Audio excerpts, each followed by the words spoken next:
السلام علیکم ورحمۃ اللہ وبرکاتہ۔ بسم اللہ الرحمن الرحیم۔ محترم ناظرین، آج میں آپ سے ایک ایسی مکمل بات ساجھا کرنے جا رہا ہوں جو خاص طور پر ماں باپ، بہنوں اور بیٹیوں کے دلوں کی سب سے بڑی فکر سے جڑی ہوئی ہے۔ بیٹیوں کا نصیب، ان کی خوشحال زندگی، ان کے بہتر رشتے اور گھر کا سکون۔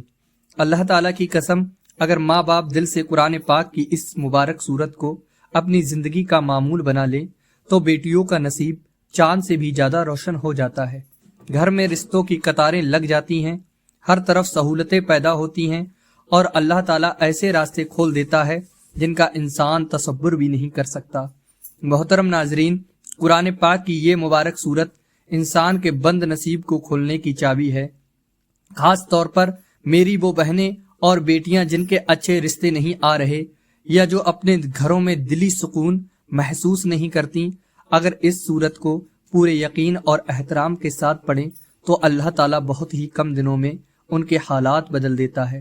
ان کے لیے اچھے رشتوں کی بارش شروع ہو جاتی ہے، ان کی زندگی کے معاملات ان کے ہاتھ میں آ جاتے ہیں اور پھر وہ اپنی زندگی کو اپنے طریقے سے، اپنی مرضی اور سمجھداری کے ساتھ سنبھال پاتی ہیں۔ اگر کوئی بہن یا بیٹی غیر شادی شدہ ہے تو اس عمل کی برکت سے لوگ دیوانوں کی طرح رشتے لے کر خود ان کے دروازے پر آئیں گے اور ان کی ایک ہاں کے انتظار میں رہیں گے۔ اور اگر یہی عمل شادی شدہ عورت کرے تو اللہ تبارک و تعالیٰ ان کے شوہر، بچوں اور سسرال والوں کے دلوں کو ان کے لیے نرم کر دیتا ہے۔ پورا خاندان انہیں عزت دینے لگتا ہے، ان کی بات کو اہمیت دیتا ہے اور ان کی ہاں میں ہاں، نہ میں نہ ہوتی ہے۔ گویا ان کی زندگی کے فیصلوں کی ڈور انہی کے ہاتھ میں آ جاتی ہے۔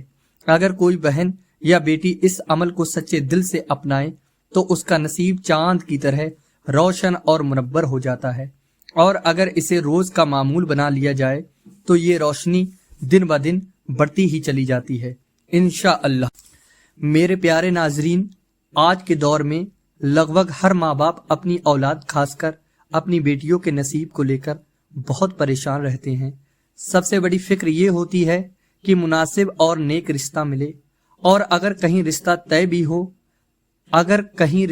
بھی ہو جائے تو دل میں یہ ڈر بنا رہتا ہے کہ آگے چل کر بیٹی کی زندگی کیسی ہوگی، اس کا شوہر کیسا ہوگا، سسرال کا ماحول کیسا ہوگا۔ انہی فکروں نے ماں باپ کو اندر سے توڑ رکھا ہے۔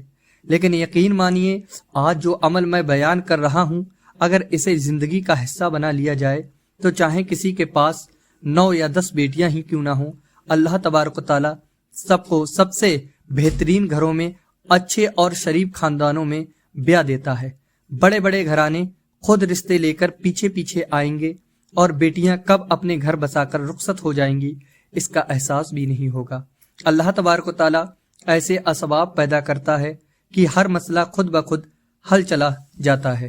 ناظرین، یہ وظیفہ یہ ہے کہ قرآن پاک کی اس برکت والی صورت کو ہر روز کم سے کم ایک مرتبہ پڑھ لیا جائے۔ اس کے لیے کسی خاص وقت کی پابندی نہیں ہے، دن کے جس حصے میں بھی آسانی ہو پڑھ سکتے ہیں، لیکن اگر فجر کی نماز کے بعد پڑھ لی جائے تو برکت اور بھی زیادہ ہو جاتی ہے، ورنہ کسی بھی نماز کے بعد ایک مرتبہ اس کا پڑھنا بھی کافی ہے۔ حدیثوں میں اس کی بڑی عظمت بیان ہوئی ہے۔ رسول اکرم صلی اللہ تعالی علیہ وآلہ وسلم نے فرمایا کہ اس سورت کا پڑھنا برکت ہے اور اسے چھوڑنا بد نصیبی ہے۔ جس گھر میں یہ سورت پڑھی جاتی ہے وہاں شیطان ٹھہر نہیں سکتا، یہاں تک کہ جادو اور حسد کا بھی اثر نہیں ہوتا ہے۔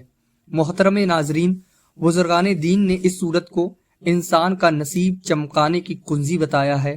جیسے جیسے انسان اسے پڑھتا جاتا ہے بد نصیبی کے تالے کھلتے چلے جاتے ہیں۔ اس کے ساتھ ساتھ اللہ تبارک و تعالیٰ رزق میں بھی ایسی برکت کر دیتا ہے کہ تنگی دور ہو جاتی ہے۔ جو لوگ کاروبار میں نقصان، گھر کی لڑائی جھگڑے، بیماری، قرض اور بے برکتی کی شکایت کرتے ہیں، اگر وہ اس عمل کو سچے دل سے کریں تو اللہ تبارک و تعالیٰ ان کی حالت بدل دیتا ہے۔ ناظرین، بہت سے لوگ کہتے ہیں کہ ہم نے بہت سے وظیفے کیے لیکن فائدہ نہیں ہوا۔ اس کی وجہ یہ ہوتی ہے کہ کچھ بنیادی غلطیاں کی جاتی ہیں۔ پہلی غلطی یہ ہے کہ نماز کی پابندی نہیں ہوتی۔ یاد رکھیے، نماز کے بنا کوئی بھی عمل کامیاب نہیں ہوتا۔ دوسری غلطی یہ ہے کہ وظیفہ کرتے وقت